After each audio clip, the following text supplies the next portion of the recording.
En el video anterior presentamos el algoritmo Gradient Descent, el cual es utilizado para ajustar los valores de los parámetros de nuestra red neuronal y así disminuir el valor de la función de costo. En este video vamos a presentar un ejemplo muy sencillo que nos permitirá crear una intuición de por qué al momento de cambiar los parámetros w o b por un valor pequeño h, el valor a la salida de la función es afectado. Entonces, empezamos.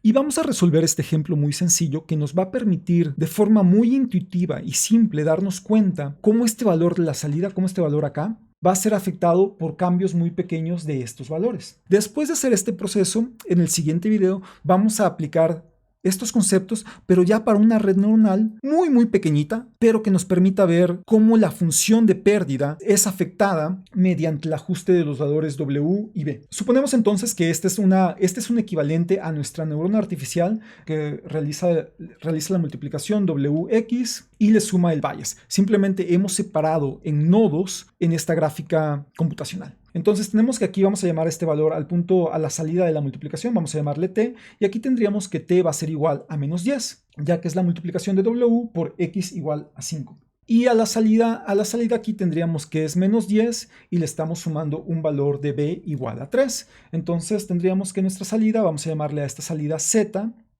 es igual a menos 7. Lo que queremos encontrar es qué tanto cambia z con respecto a w, con respecto a x y con respecto a b. Es decir, si variamos w, por ejemplo, un poquito, ¿qué tanto afecta la salida z? En este caso es una neurona muy sencillita, donde solamente se realiza una operación lineal, pero este va a ser el mismo principio para la función de pérdida de una red neuronal mucho más compleja. Entonces, para esto lo que vamos a hacer es uso de la regla de la cadena, que es un concepto fundamental de cálculo diferencial. Lo que vamos a ir haciendo es ir calculando la derivada del número que tenemos, del último número, con respecto a las entradas de este módulo. Y así, aplicando la regla de la cadena, vamos a ir haciendo una retropropagación del gradiente. Por lo tanto, este algoritmo se conoce como backpropagation. Vamos a hacer el ejemplo y esto nos va a permitir entender de forma mucho más sencilla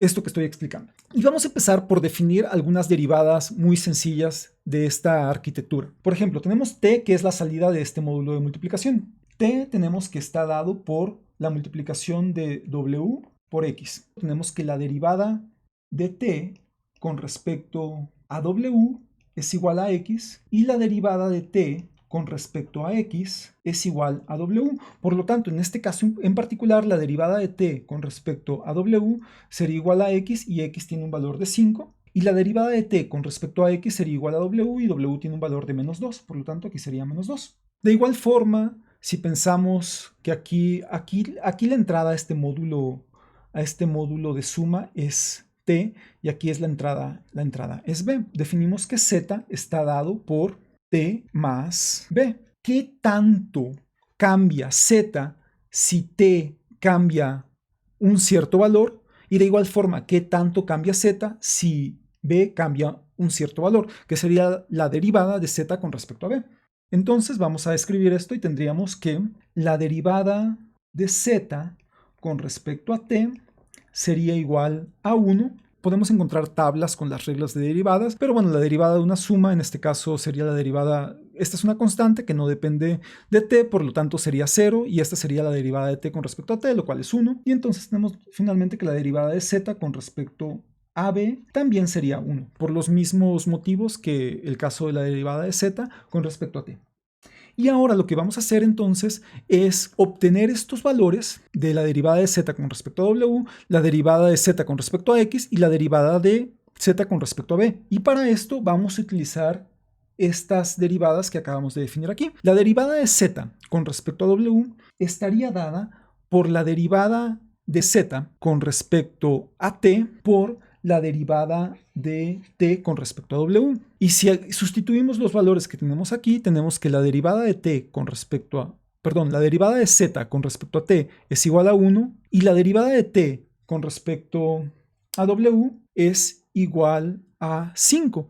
Por lo tanto, la derivada de z con respecto a w es igual a 5. De forma similar, la derivada de z con respecto a x la calculamos como la derivada de z con respecto a t por la derivada de t con respecto a x, y esto de nueva cuenta es 1, esta es la derivada de z con respecto a t, por la derivada de t con respecto a x, que es menos 2, y esto nos da un valor de menos 2. Finalmente, la derivada de z con respecto a b está dada por la derivada de z con respecto a b, la cual ya teníamos calculada acá, que es igual a 1. Entonces, si analizamos cada uno de estos módulos, tenemos un gradiente en este punto, que es el resultado de la derivada de la salida, en este caso z, con respecto a dt a la entrada. Tenemos aquí también un gradiente que sería la derivada de z con respecto a db.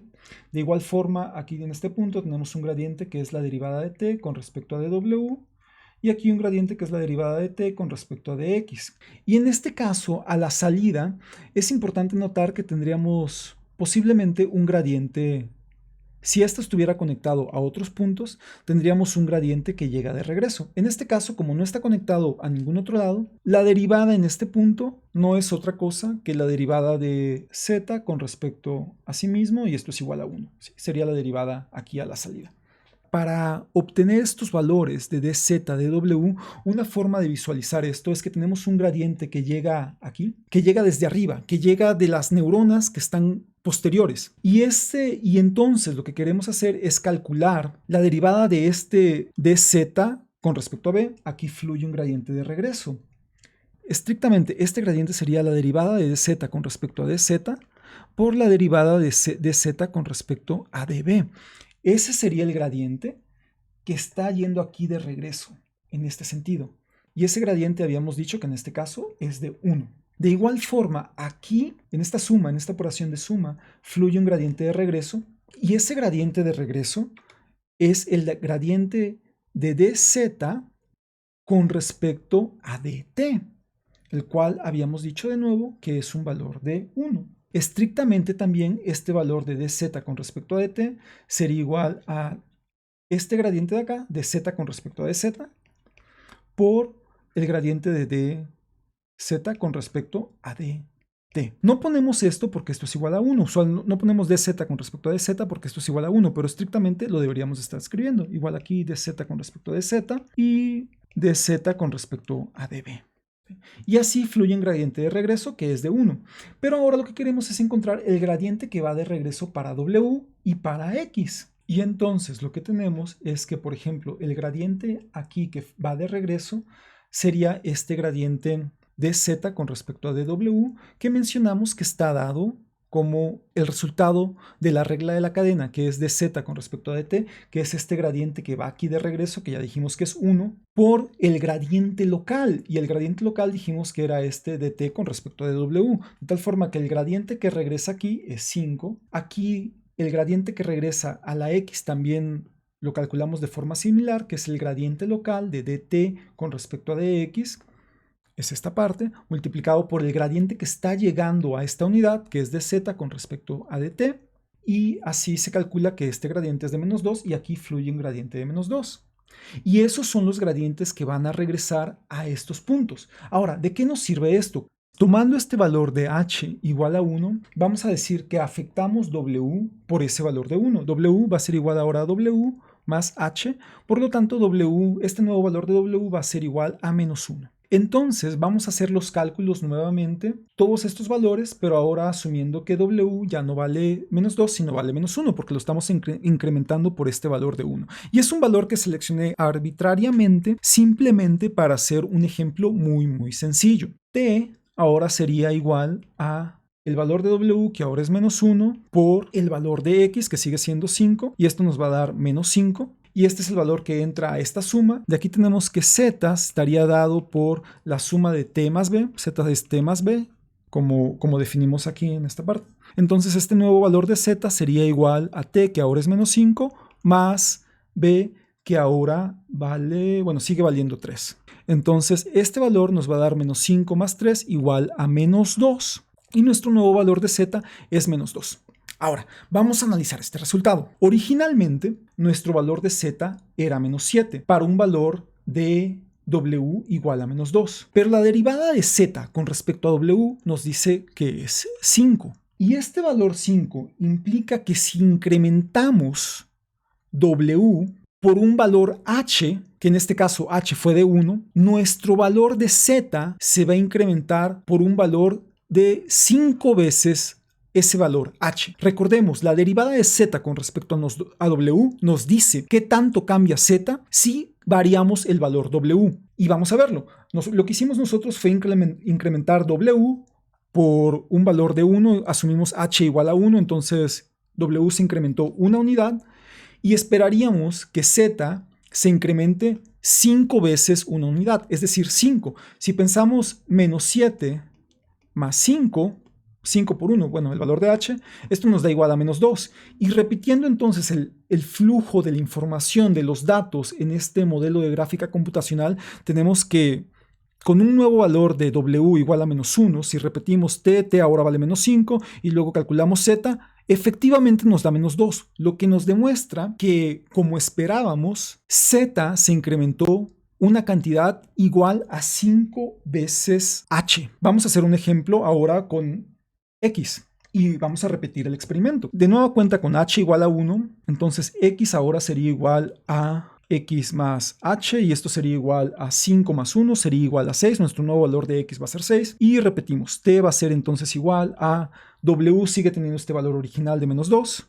A W no lo modificamos, pero ahora X es un valor de 6. Esta multiplicación nos da menos 12 y de aquí calculamos nuestro nuevo valor de Z, el cual está dado de nueva cuenta como T más B y Z ahora estaría dado por T, que es menos 12. Y más B no lo hemos cambiado, sigue siendo 3, entonces nuestra nueva Z está dada por un valor de menos 9. Este sería nuestro valor de Z. Vamos a ver si este valor coincide con la expectativa dada la derivada de Z con respecto a X. Según la derivada de Z con respecto a X nos da que es menos 2, por lo que esperaríamos que si variamos X por un valor igual a H, Z debería ser incrementada por un valor igual a menos 2H.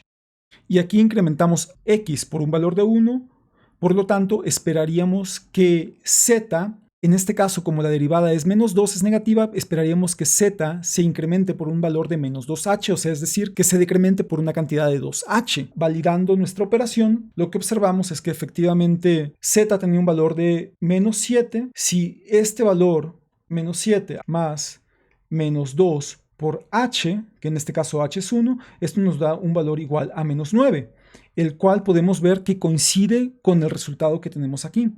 Concluimos que el resultado de la derivada de Z con respecto a X, que es menos 2, realmente coincide con la evaluación de la gráfica computacional cuando incrementamos X por un valor de 1 en este caso. Y así entonces vemos que hay una relación entre qué tanto cambia nuestra función, en este caso fue Z, pero lo vamos a hacer para nuestra función de costo y ver qué tanto cambia nuestra función de costo con respecto a nuestros parámetros W y nuestros parámetros B. En este video hemos presentado un ejemplo muy sencillo que nos permite crear cierta intuición de por qué al ajustar los valores de nuestros parámetros W y B, el valor a la salida de la función también es afectado. Y lo que vamos a hacer en el siguiente video es crear un ejemplo un poco más complejo, aún siendo muy sencillo para poder realizarlo de forma didáctica. Y lo que nos va a permitir este ejemplo es ver cómo efectivamente al cambiar nuestros parámetros W y B siguiendo el algoritmo de gradient descent, el valor de la función de costo va a ir disminuyendo. Y una vez hecho esto, vamos a tener todas las herramientas necesarias para poder construir un modelo de red neuronal que sea más complejo, de más de una capa. Y con esto ya vamos a poder continuar finalmente a la implementación de nuestro primer modelo de red neuronal en código. Entonces, continuamos.